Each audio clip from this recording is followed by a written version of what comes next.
KPM.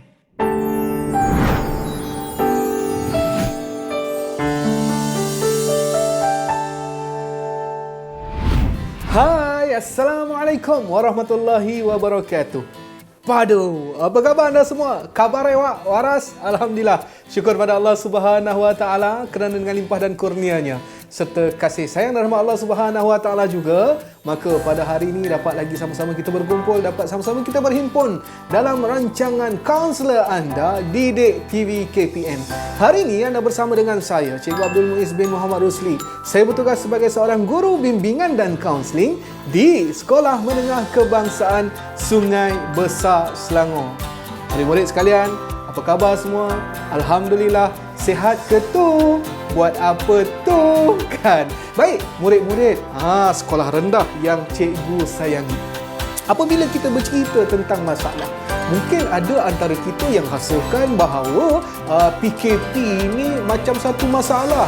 Tak seronok, tak best. Yelah kan, sebab kita ni dah rindu sangat nak duduk dekat sekolah, nak jumpa kawan-kawan, nak belajar dengan cikgu. Pakai baju putih, seluar biru kan? Tapi tak boleh. Nak buat macam mana? Mesti kita rasa stresnya. Mesti kita rasa tak best. Mesti rasa tak seronok.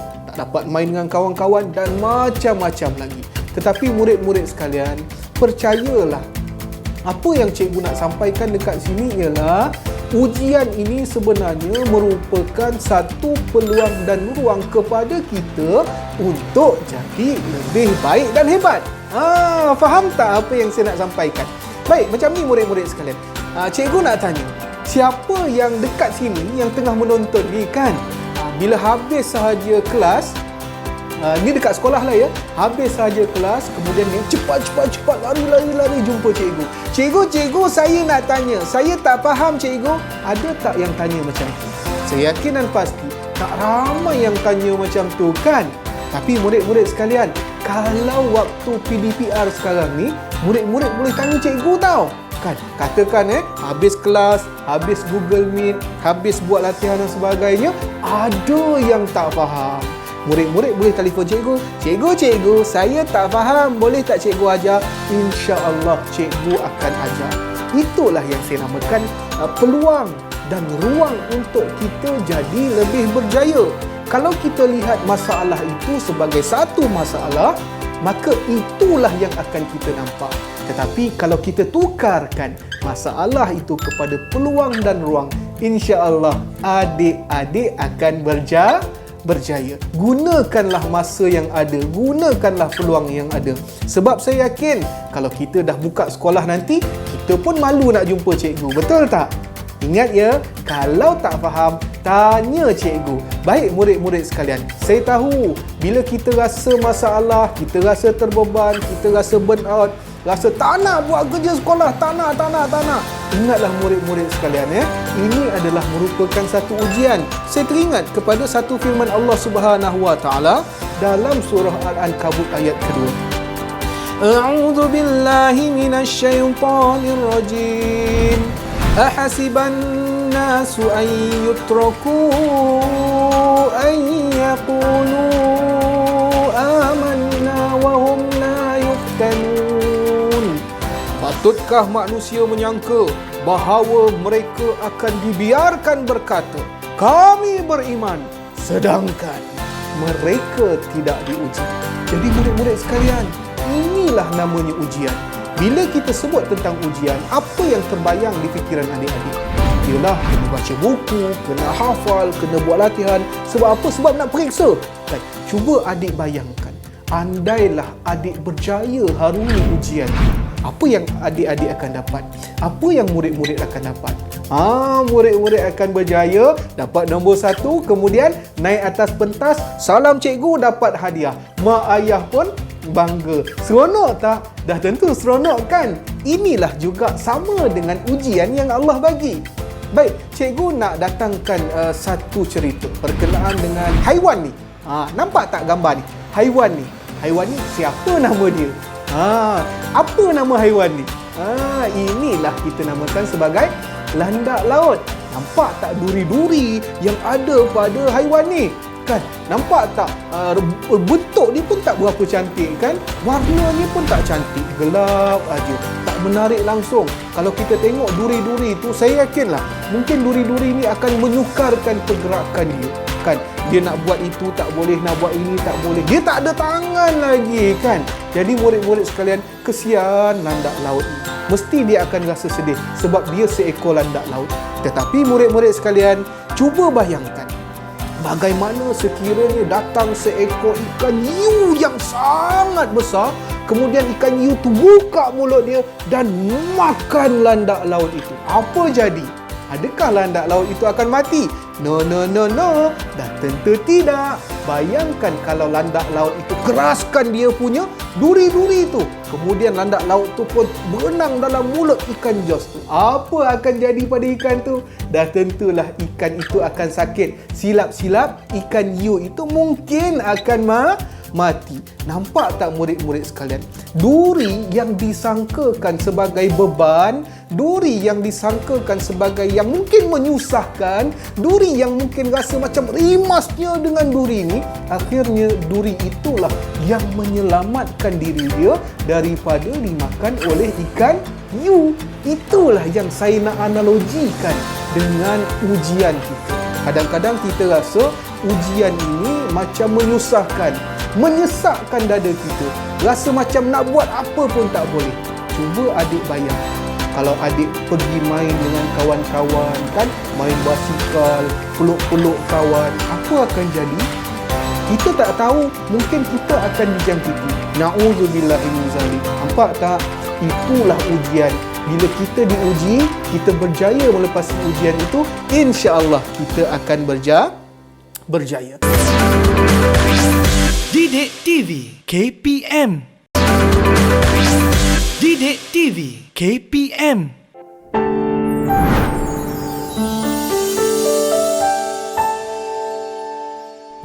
Baik, saya nak kongsikan kepada adik-adik sekalian berkenaan dengan belajar semasa PKP.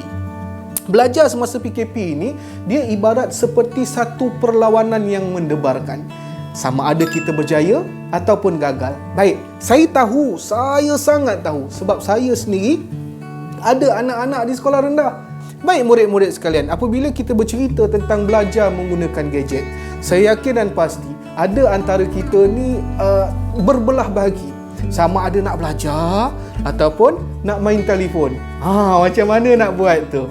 Baik murid-murid sekalian, suka sangat untuk cikgu kongsikan kepada murid-murid sekalian. Sekiranya kita nak main telefon, boleh tak kalau kita habiskan dulu kerja sekolah kita?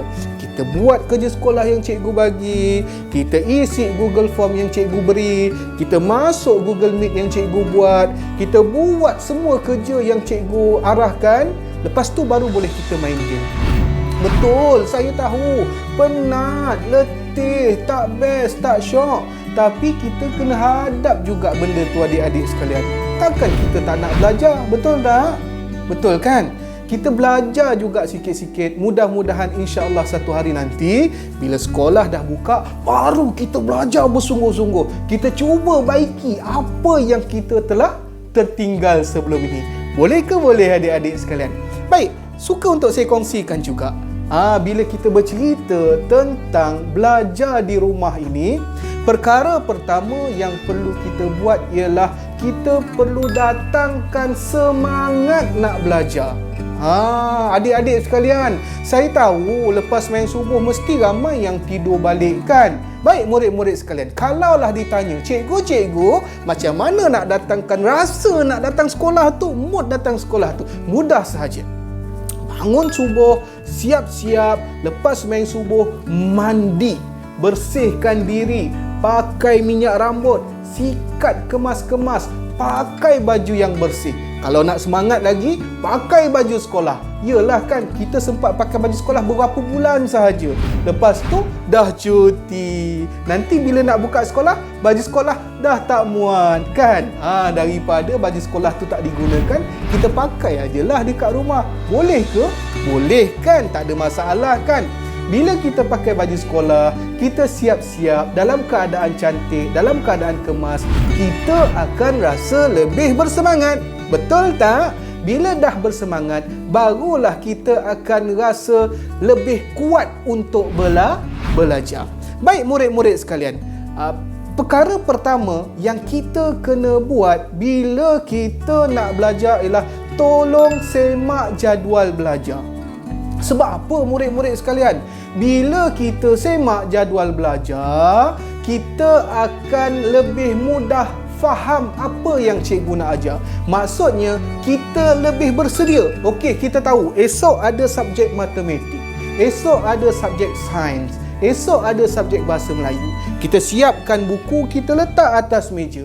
Jadi kita rasa lebih semangat berbanding daripada kita bangun pukul 9 pagi dengan tak mandi, aldio basi meleleh, pakai baju tidur, rambut tak sikat, kita hadap kerja sekolah. Rasa tak semangat, mood kita sendiri pun tak datang. Jadi murid-murid sekalian, tolong semak jadual belajar, siapkan buku atas meja, esok kita nak belajar. InsyaAllah kita akan lebih semangat. Seterusnya murid-murid sekalian, yang kedua, maklumkan kepada penjaga. Mak, ayah, esok saya ada kelas matematik. Boleh tak mak ayah kejutkan saya awal-awal? InsyaAllah mak ayah akan kejutkan. Sebab apa? Sebab anak ni rasa semangat nak belajar. Katakan, kalau mak minta tolong, apa nak kena buat? Adakah kita kena melawan cakap mak? Apa ni mak? Tak boleh. Saya nak kena belajar.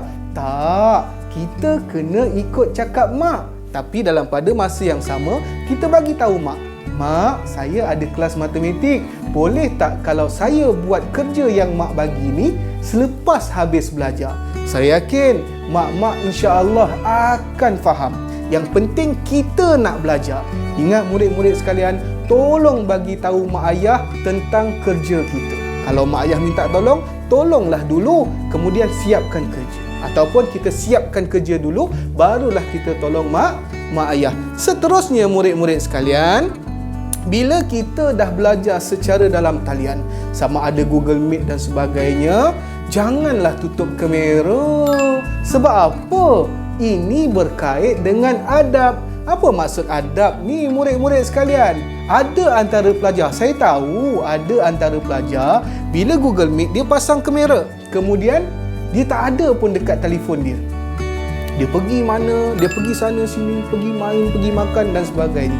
Paling tak best sekali lah bila dia on Google Meet, dia tidur. Dia tidur murid-murid sekalian. Kesian kan? Inilah yang saya katakan tentang adab. Belajar subjek agama Islam, kemudian kita tak pakai baju, pakai pula seluar pendek, kita baring, tidur, menunggu kalau bila masa kelas nak habis. Nampak tak murid-murid sekalian? Adabnya tak ada. Bila adab tak ada, susahlah ilmu nak masuk. Faham tak? Faham murid-murid sekalian ya? Ingat tau, bila kita belajar, perkara pertama yang kita kena beri tumpuan ialah tentang adab. Sebab apa? Sebab bila kita belajar ini, Allah akan lorongkan jalan kemudahan kepada kita menuju ke mana? Menuju ke syurga. Ingat murid-murid sekalian, bila kita berada di taman-taman ilmu, ialah kan kita belajar secara talian pun, kita masih lagi dikira sebagai taman-taman ilmu. Bila kita berada di dalam taman-taman ilmu, malaikat akan menaungi kita, malaikat akan menjaga kita. Sebab itu, bila kita nak belajar, kita disunatkan untuk baca doa. Rabbishrahli sadri wa yassirli amri wahlul 'uqdatam min lisani yafqahu qawli. Amin. InsyaAllah, mudah-mudahan dengan kita baca doa, kita akan dipermudahkan. Seterusnya murid-murid sekalian, bila kita berada dalam Google Meet sebagainya kan, kita kenalah tutup mikrofon. Kamera buka tapi mikrofon tutup. Supaya apa? Tidaklah mengganggu cikgu. Risau-risau nanti kan, bila tak tutup mikrofon, mak panggil kita, Muiz, tolong basuh pinggan. Satu kelas semua dengar. Mesti semua ketawakan kita kan. Muiz kena basuh pinggan, Muiz kena basuh pinggan. Malu tak? Sangat malu. Jadi murid-murid sekalian, tutup mikrofon supaya kalau kita bercakap, kawan-kawan tak dengar, cikgu-cikgu pun tak dengar. Yang penting jangan pula tutup mikrofon cikgu. Kalau tutup mikrofon cikgu, cikgu aja kita pun tak dengar. Seronok cikgu kita tak dengar apa cakap cikgu. Mana boleh. Penat cikgu tu cakap kan.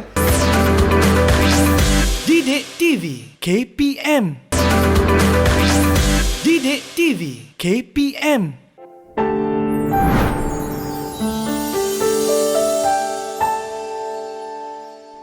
Seterusnya, yang keempat, bila kita nak belajar, carilah tempat yang sesuai. Jangan pula kita belajar belakang ni pintu. Pintu okey lagi.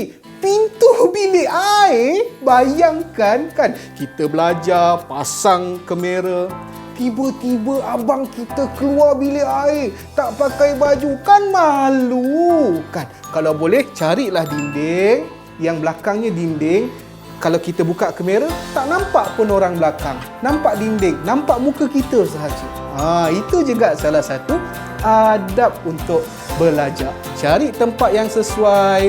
Sebagai contoh yang saya sebutkan tadi, membelakangkan dinding. Paling tidak pun kita duduklah dekat dalam bilik itu. Katakan kalau tak ada line, macam mana cikgu? Mudah sahaja. Carilah tempat yang ada line, walaupun dekat luar. Okey, baik. Murid-murid sekalian, seterusnya, buatlah kerja yang cikgu bagi. Ingat, latihan inilah yang membuatkan kita lebih faham apa yang cikgu ajar. Kadang-kadang kita rasa penatlah nak buat kerja rumah, penatlah nak buat latihan. Jangan. Betul, kita akan rasa penat sebab kita banyak sangat belajar. Jangan tak buat langsung. Boleh buat, katakan kalau nak buat, tak nak buat hari ini, buatlah esok ataupun buatlah ujung minggu. Tapi kalau buat ujung minggu, makin lama makin banyaklah kerja sekolah yang cikgu bagi. Kan memenatkan kita, kan kita akan rasa terbeban. Bila kita buat kerja sekolah, insya-Allah kita akan lebih faham, dan yang paling penting, kita akan lebih pandai. Pandai anak-anak murid yang berada di rumah sekarang ni. Baik, bila kita bercerita tentang belajar dan sebagainya, semua ini berkait dengan pilihan. Pilihan itu terletak di tangan siapa? Pilihan itu terletak di tangan kita lah. Janganlah kita mengeluh kan. Bila kita diuji ni, saya dah sebut dah tadi kan, ujian ini sebenarnya meningkatkan keimanan kita. Jangan kita mengeluh dengan ujian, kerana ujian itulah yang membuatkan kita lebih kuat, kita lebih baik, dan kita lebih hebat daripada sebelumnya.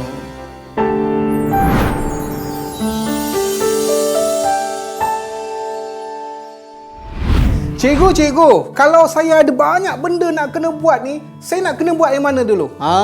Suka sangat untuk saya kongsikan kepada murid-murid sekalian satu konsep yang kita namakan sebagai utamakan yang lebih utama. Okey, apa sebenarnya yang saya nak kongsikan?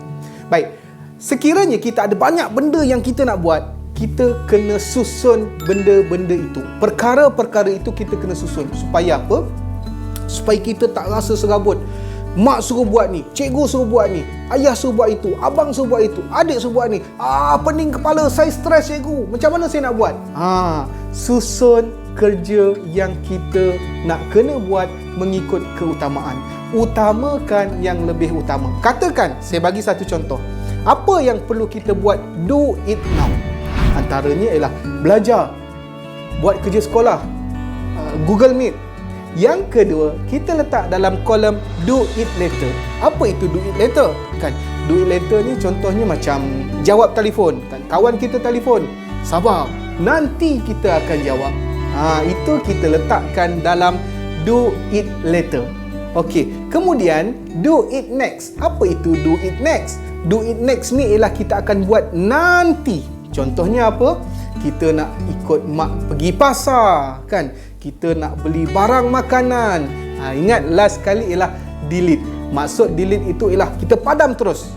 Nanti habis semua benda yang kita rancang tu dah selesai, barulah kita buat. Faham murid-murid sekalian? Kalau kita rasa serabut, kita rasa emosi tak stabil, that kerana banyak benda yang kita nak kena buat, jangan lupa buat 4 kotak ni. Do it now, do it later, do it next, dan akhir sekali delete. InsyaAllah bila kita tahu urus masa, kita tahu kita nak susun apa perkara yang kita nak buat, saya yakin dan pasti InsyaAllah kita akan rasa lebih tenang, kita akan rasa lebih selesa, dan yang penting InsyaAllah kita akan rasa lebih berjaya. Baik murid-murid sekalian, saya kira setakat ini sahaja perkongsian saya. InsyaAllah ada rezeki kita akan jumpa lagi. Terutamanya kepada murid-murid sekolah rendah yang sedang menonton saya ini, bahagikan masa antara untuk belajar dengan main telefon. Jangan campur adukkan. Kalau tidak, kita tidak akan berjaya. Baik, setakat ini saja. InsyaAllah ada rezeki kita akan jumpa lagi. Stop wishing, start doing. Fikir-fikirkan, mudah-mudahan segala impian kita akan menjadi kenyataan. Assalamualaikum warahmatullahi wabarakatuh. Padu.